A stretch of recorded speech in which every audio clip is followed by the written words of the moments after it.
No te escucho. Agradezco la invitación del Colegio Médico para conversar sobre un tema de salud pública muy importante como es la meningitis.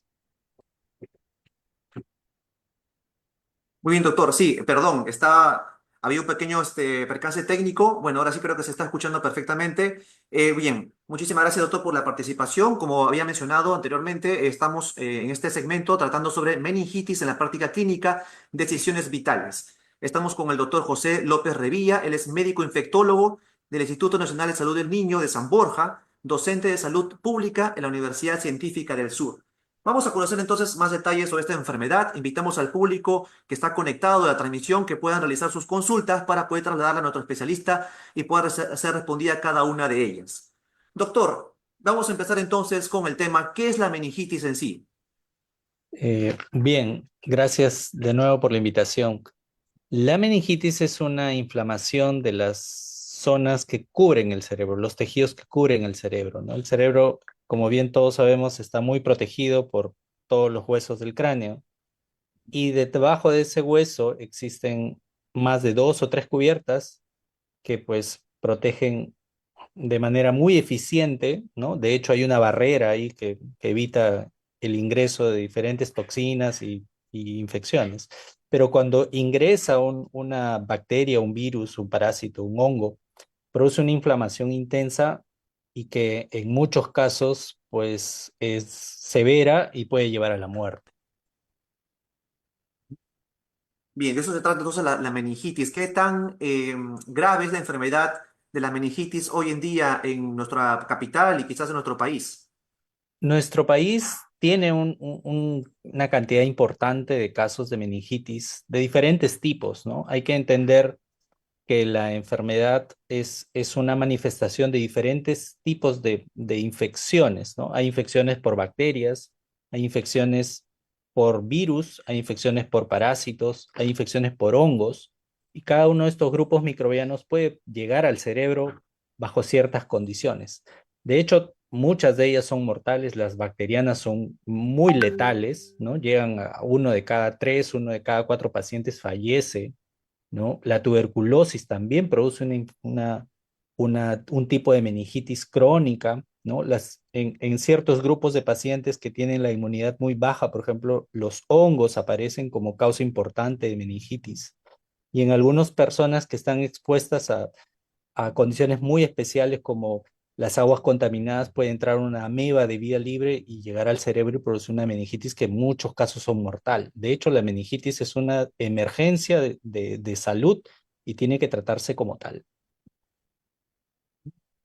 Doctor, para los que están conectándose recién, también podemos quizás mencionar qué es la meninges y cuál es la función que tiene la meninges, ¿no? Es importante saber que nuestro cerebro está muy protegido, ¿no? Aparte de los huesos del cráneo, tiene unas coberturas especiales que son las meninges, ¿no? Hay tres capas, una muy pegadita al cerebro, otra que hace como una especie de conexión entre esta primera capa y la más resistente, que es la que está cercana al hueso.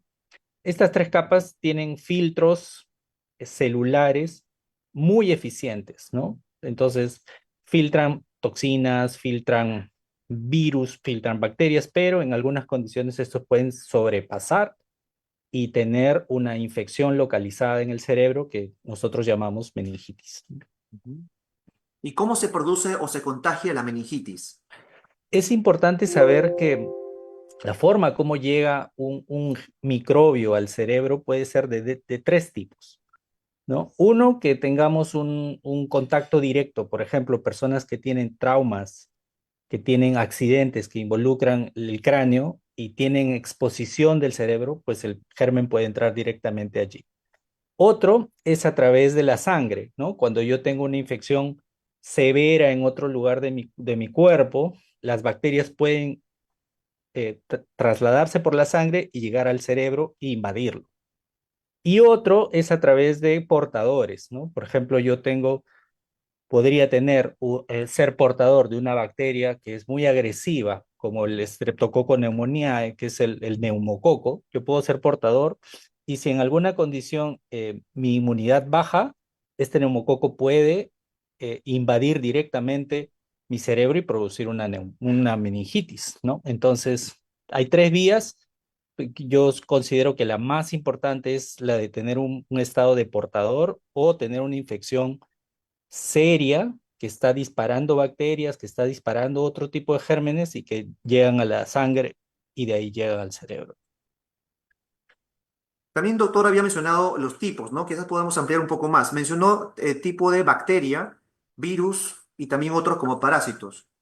Es cierto, mire, si nosotros mencionamos grupos de microbios, ¿no? Las bacterias como neumococo o meningococo, del cual hemos tenido un brote el año pasado, son extremadamente letales, muy invasoras, muy agresivas, que producen mucha inflamación, producen bastante compromiso cerebral. Después están los virus, ¿no? Virus como por ejemplo el virus del dengue, el virus de COVID, ¿no? Los que conocemos recién, otros virus como el virus del herpes simple en algunos pacientes también puede producir un tipo de meningitis, ¿no? Después están los hongos, ¿no? Y dentro de los hongos hay un hongo que es muy frecuente en pacientes que tienen la inmunidad muy bajita que se llama criptococo, ¿no? Y que está asociado a al contacto con las heces de las aves, ¿no? Usualmente palomas y otro tipo de aves. Y Ujú. después están los parásitos, ¿no? Por ejemplo, la malaria en la zona de la selva puede, además de estar en la sangre, puede llegar al cerebro. Las personas que tienen contacto con aguas estancadas, las amebas que viven en esa agua estancada pueden llegar al cerebro y pues nosotros hemos conocido algunos casos en nuestra sociedad como con el nombre de la ameba come cerebros y que produce un tipo de meningitis muy grave, ¿no? Entonces hay diversos tipos microbianos que pueden producir meningitis. Y eso pues explica la gran variedad de los síntomas y la severidad que podemos ver cuando vemos un paciente con meningitis, ¿no? Eso que ha mencionado, doctor, justamente ha sido un caso, ¿no? De cuando los menores se bañan en las piscinas y estas no están bien cuidadas, puede producir este tipo de enfermedad. Es cierto, los casos que nosotros hemos visto, que son eh, pacientes que han tenido contacto con aguas no certificadas, piscinas no controladas o piscinas caseras que no han sido correctamente higienizadas. O en el caso de los contactos que hay en las zonas alejadas, las cochas, por ejemplo, sin circulación de agua, también son un riesgo, ¿no? Entonces sí, hemos tenido pacientes, eh, el último que hemos tenido, un niño de 8 meses que tuvo una ameba en el cerebro que lamentablemente falleció a pesar de todas las medidas porque es un cuadro extremadamente cerebro, es letal, ¿no? Produce una inflamación intensa y puede producir la muerte, de hecho. Ahí justamente vamos a entrar a lo que es los signos y síntomas de acuerdo a los tipos, pero antes le hago la pregunta de qué tan frecuente es este tipo de enfermedad en cuanto a los tipos que ha mencionado, ¿no? ¿Cuál de lo que es bacteria, virus, hongos, cuál es la que más se presenta? Es importante saber esto de en qué tipo de germen buscar cuando nosotros tenemos una sospecha de meningitis.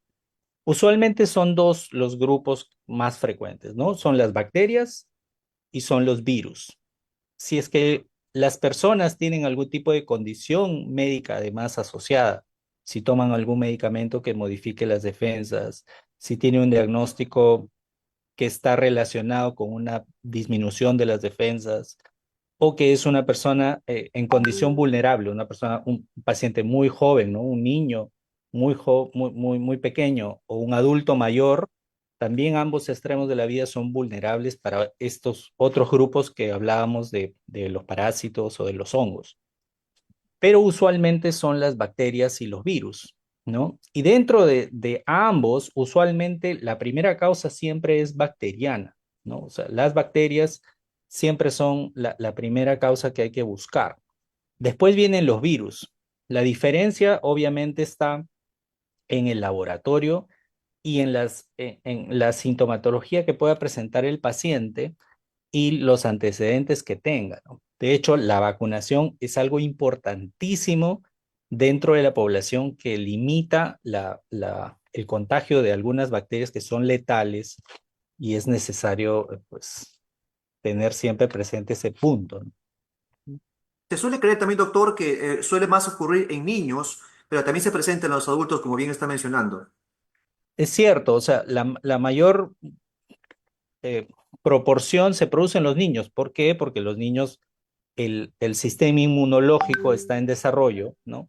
Y necesita una exposición muy controlada de estas bacterias a través de la vacunación para tener una protección efectiva. Entonces, hay algunos escenarios, como por ejemplo, cuando las personas no quieren vacunar a sus hijos, entonces dejan de vacunar y entonces dejan de tener esta protección. Y entonces aparecen estos cuadros de meningitis, aparecen cuadros de brotes, ¿no? Y que, pues lamentablemente, en algunos casos traducen a la muerte, ¿no? Llegan a la muerte.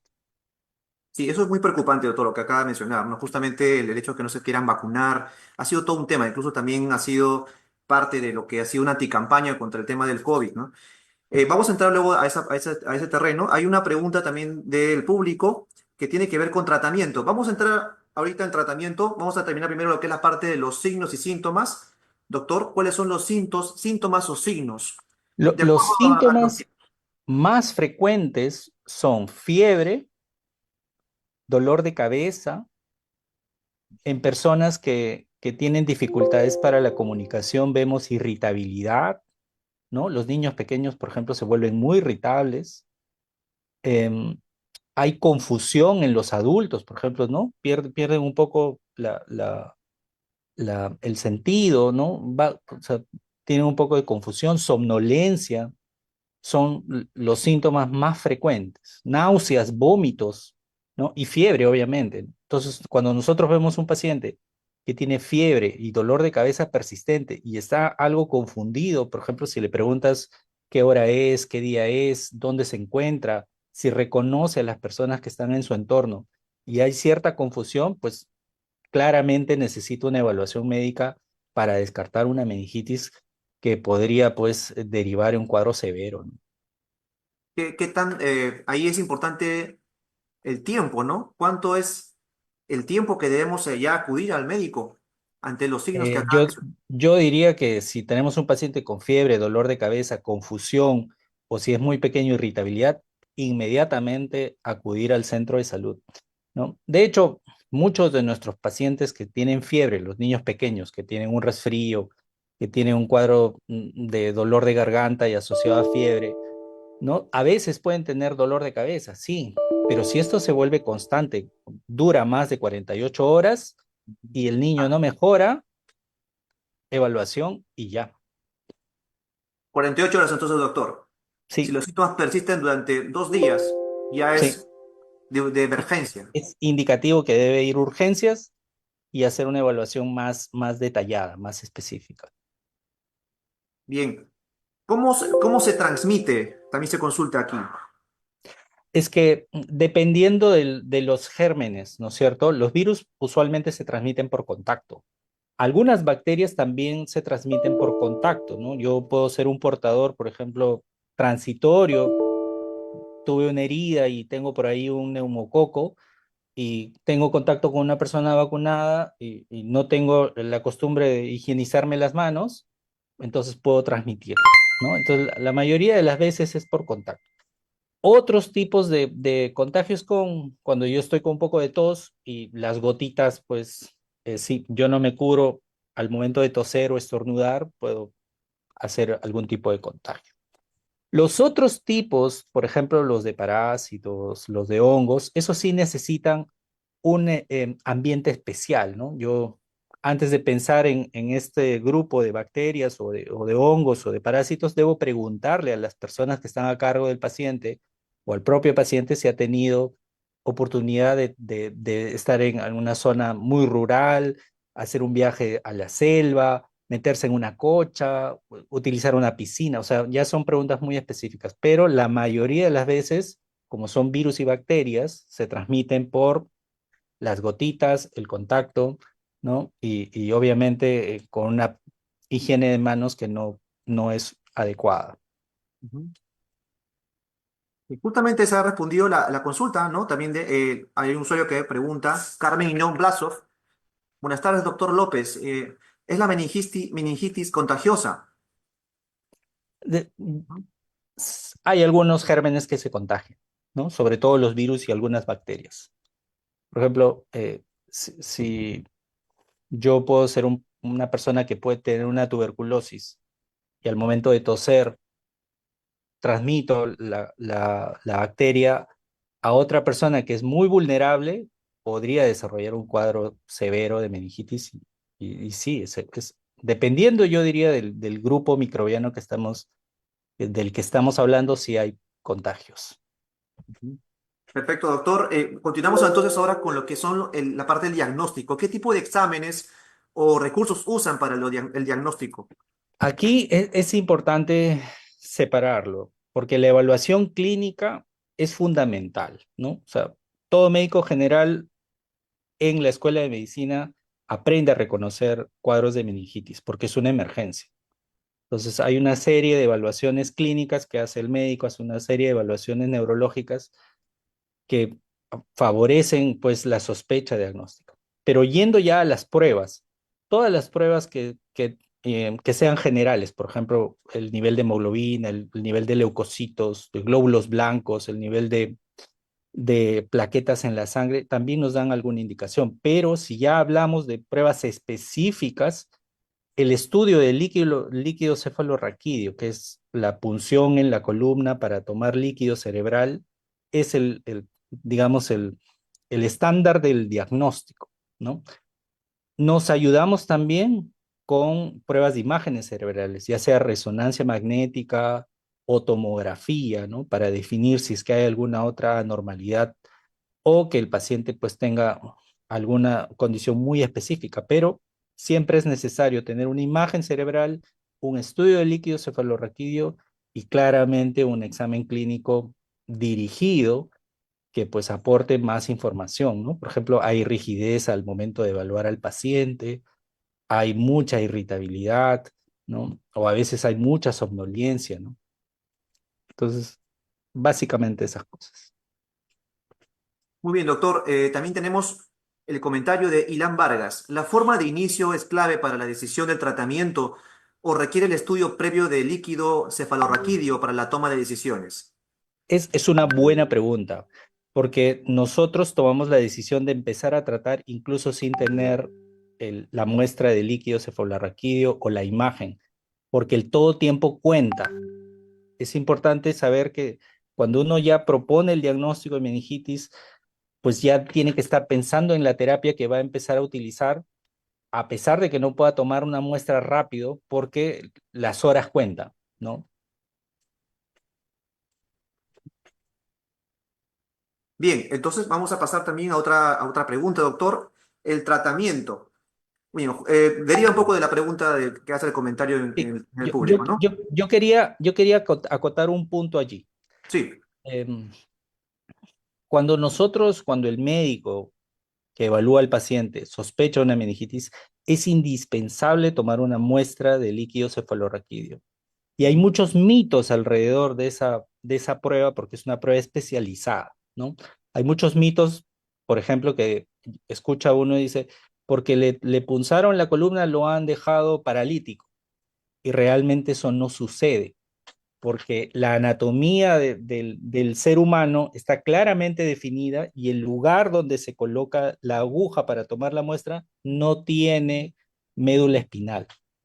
Es un espacio libre, anatómicamente es libre, entonces no hay un riesgo de ese mito de la parálisis por la toma de líquido cefalorraquídeo. Eso, básicamente yo quería comentar eso. Pero ahora podemos pasar a la parte del tratamiento. Claro. Ahí el tratamiento podría ser diferente de acuerdo a los tipos, ¿no? Como ha mencionado, bacterial o bacteriana o viral. En efecto, sí.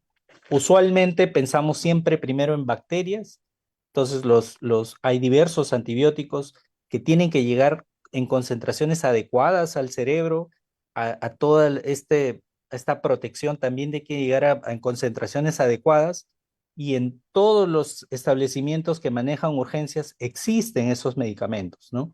Son muy específicos, obviamente son de alta potencia y todos tienen un desempeño buenísimo para frenar la infección y tratarla y controlarla. Ujú. Entonces ¿Cuáles yo son? ahí yo quería decir, por ejemplo, hay nombres muy difíciles quizás para el público general, pero las cefalosporinas de tercera generación, cuarta generación, como ceftriaxona, como cefepime en algunos casos, o medicamentos más altos, ¿no? Como carbapenems, meropenem, imipenem, o vancomicina, ¿no? Dependiendo de qué cosa estamos pensando para seleccionar o cuando necesitamos un antiviral, por ejemplo, aciclovir a dosis plenas, es quizás un enfoque muy inicial que podría cubrir muchísimos gérmenes y pues mientras vienen los resultados, ¿no? Sí. Y el tratamiento, la duración del tratamiento. Eso es un tema bastante interesante. Anteriormente se decía que los tratamientos tendrían que ser superiores a 2 semanas o 3 semanas, dependiendo del germen, ¿no? Pero yo diría en líneas generales que es variable dependiendo del germen, pero si es que consideramos una infección bacteriana, pues tratamientos hasta los 10 días son más que suficientes para erradicar completamente a la bacteria del cerebro, ¿no? Claro, obviamente hay que considerar algunos factores que son necesarios evaluar para que el medicamento haga todo el efecto posible, o sea, la dosis adecuada, el tiempo entre los medicamentos adecuados, la combinación de medicamentos si es necesaria, adecuada, ¿no? Entonces, con 10 días más que suficiente. Bien, seguimos también leyendo algunos comentarios del público. A ver. Gracias por su respuesta, doctor López. Muy importante esta información, la cual se debe de diseminar a nivel nacional en el Perú, sobre todo en los colegios y en todas las redes sociales. La salud preventiva es de suma importancia. Carmen Inón Blasco. Sí, yo agradezco el comentario y también quisiera decir que nuestro país es un país muy diverso, ¿no? Con diversos escenarios en los cuales podemos tener tipos de meningitis muy especiales, ¿no? Pero lo que sí tiene que quedar claro para la población es que tenemos herramientas preventivas y una de ellas es la vacunación, ¿no? El país tiene un sistema de vacunación que protege contra bacterias que pueden producir meningitis como Haemophilus influenza, como neumococo, y están dentro del esquema de vacunación nacional, tanto para niños y como neumococo para adultos mayores, ¿no? Entonces, es importante que la población reconozca que el gobierno hace su esfuerzo para tener vacunas y ya toca de nuestra parte involucrarnos en ese tema y mejorar nuestros estándares de vacunación. Así, doctor, ese es un tema muy importante. ¿Qué complicaciones o secuelas puede dejar la meningitis Uy, si no es tratada a tiempo? Justamente es una sí, pregunta también que iba a sí. preguntar, el tema de las secuelas. Las secuelas son bastante diversas. Hay personas que llegan a recuperarse completamente. Hay un grupo de personas que tienen algunos déficits específicos. Por ejemplo, dejan de mover una parte del rostro o dejan de manejar alguna parte del cuerpo, ¿no? Muy localizado. Hay personas que tienen daño severo y pueden llegar incluso a tener un estado vegetativo, ¿no? Y hay personas que obviamente fallecen. Entonces, hay un espectro de complicaciones y de secuelas. Hay bacterias, por ejemplo, que producen sordera, ¿no? Porque los nervios del oído se afectan, producen ceguera, porque los nervios del ojo también se afectan. Hay personas que terminan convulsionadas, quedan como una secuela de meningitis con convulsiones también, ¿no? Entonces, es un espectro bien largo, bien grande, pero que sí marca pues claramente el desarrollo posterior de las personas, ¿no? Y Lan Vargas consulta también, ¿la mayoría de meningitis cursan con encefalitis o depende del agente causante? Es una buena pregunta. Usualmente en los libros de medicina uno encuentra la separación entre meningitis, esta inflamación de las coberturas del cerebro, y la encefalitis, que es la propia inflamación cerebral. En la práctica, nosotros no vemos esa separación. Vemos como un cuadro conjunto de meningoencefalitis. La confusión, la somnolencia, la irritabilidad son claramente síntomas de que hay un compromiso del propio cerebro. Ujú. Bien, aún no hay más consultas. Continuamos entonces con la parte preventiva. Mencionó justamente el tema de las vacunas, doctor. ¿Qué tan importante es el tema de la vacunación aquí en nuestro país? Es súper importante.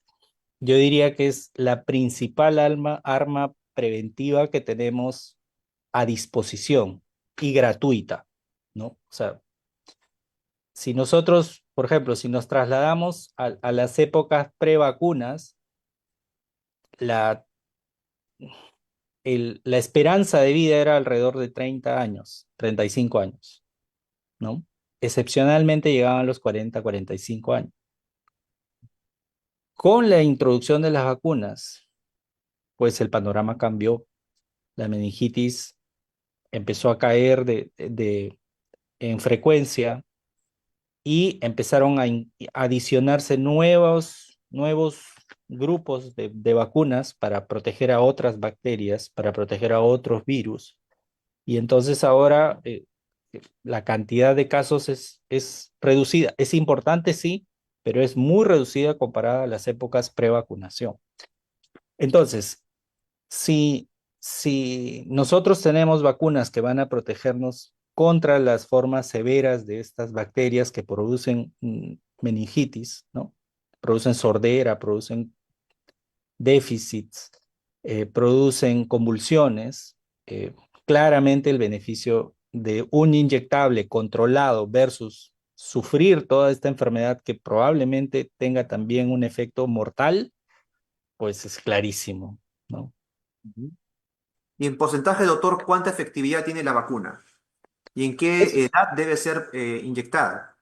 Eso es un dato bien interesante. Por ejemplo, vacuna que nosotros tenemos, la DPT, ¿no? Y la vacuna pentavalente, que son parte del esquema nacional, tienen protecciones por encima del 90%, ¿no? Protecciones, ¿no? La vacuna de neumococo, por ejemplo, para los adultos mayores, protege por encima del 85%.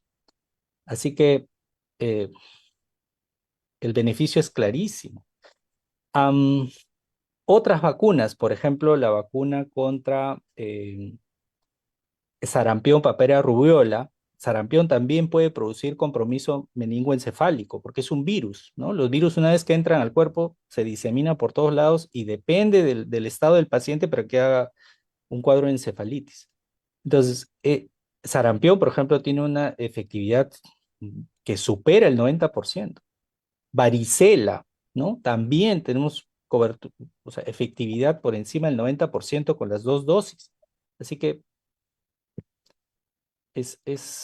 el beneficio es clarísimo. Eh, yo soy un pleno defensor de la vacunación. De hecho, estamos en la semana de la vacunación de las Américas y quisiera aprovechar este espacio para recomendar a todas las personas que tienen personas que necesitan alguna vacuna, que acudan a su centro de salud, que acudan a sus instituciones donde se atienden y un profesional les va a indicar las vacunas más adecuadas de acuerdo a su rango de edad. Porque ahora la vacunación no solamente es parte de la infancia, ¿no? Ahora hay vacunaciones de papilomavirus, por ejemplo, para niños, para adolescentes. Hay vacunas para gestantes, para proteger durante el embarazo. Hay vacunas para adultos mayores. O sea, ya es durante toda la vida. ¿Desde qué edad, doctor, ya tienen que vacunarse justamente con este tipo de contra esta enfermedad? Es que, por ejemplo, si yo yo tengo un bebé que recién nace, le voy a poner una vacuna de BCG. La vacuna de BCG protege contra tuberculosis. Las formas severas de tuberculosis, como por ejemplo el compromiso completo sistémico de la tuberculosis o meningo o encefalitis, meningoencefalitis por tuberculosis, se protege con la vacuna que se coloca en el primer día de nacido, BCG. Así que desde el primer día de nacimiento nosotros tenemos la oportunidad de proteger a nuestra población. Y Incluso, obviamente cada vacuna pues tiene su temporalidad, ¿no? Hay vacunas que empiezan a ponerse a partir del segundo o tercer mes de vida, después hay otras que se colocan entre cuarto, quinto y casi todas se completan hasta el primer año de vida. así es, doctor. ¿Qué sucede con las personas que no han, por alguna razón, de repente por decisión personal o por alguna circunstancia, no llegaron a vacunar a sus hijos o ellos Es, mismos? es una buena pregunta, ¿no? Nosotros, el Programa Nacional de Vacunas, por ejemplo, considera que todos los niños menores de 5 años pueden recibir todas las vacunas si es que les falta alguna. Entonces, ¿cuál es la recomendación que yo siempre doy a los padres? Es que tomen la información de su carnet de vacunas incompleto y que se acerquen a su centro de vacunación. El personal de enfermería o el personal médico que lo atiende allí va a chequear qué vacunas les está faltando y cuáles son las que necesitan reforzar. Así que menores de 5 años van a recibir todas las vacunas. Muy bien, doctor. Excelente su participación aquí en el segmento. Puede ser quizás un mensaje final ya, tema de recomendaciones para poder ir cerrando ya el segmento Habla con tu médico. El mensaje, yo diría que tenemos tres ideas principales. La primera, tener prácticas de higiene de manos en casa es importantísimo, ¿no? No solo protege contra infecciones respiratorias, gastrointestinales, cerebrales, sino que el COVID también mejora mucho, ¿no?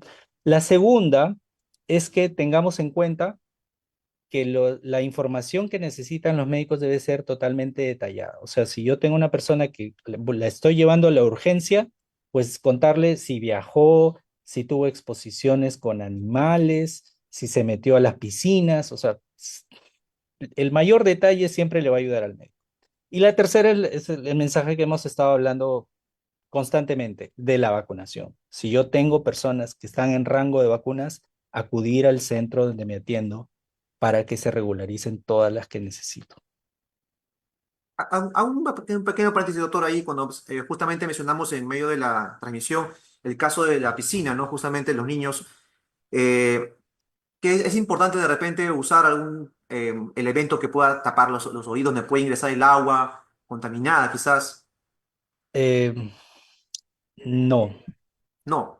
no, porque basta el contacto con la zona de la nariz o el contacto con algunas gotas en la conjuntiva del ojo o a través de la mucosa de la boca para que las amebas puedan entrar. O sea, es muy invasiva. Así que ahí el mensaje es asistir a locales que tengan una certificación reciente de piscinas saludables. Muy bien, doctor. Muchísimas gracias por su participación en este segmento. Esperamos contar con su presencia en una próxima oportunidad. Muchas gracias a ustedes por la oportunidad de transmitir un mensaje de salud pública. Muchas gracias, doctor. Y bien, nos acompañó el doctor José López Revilla, médico infectólogo del Instituto Nacional de Salud del Niño de San Borja y docente de salud pública en la Universidad Científica del Sur. Agradecido, doctor, con su presencia y también con el público que ha estado conectado en la transmisión. Nos encontramos entonces en una próxima oportunidad. Habla con tu médico, síguenos en nuestras redes sociales. Estamos como CMP Lima. Muy buenas tardes, hasta la próxima. Buenas tardes.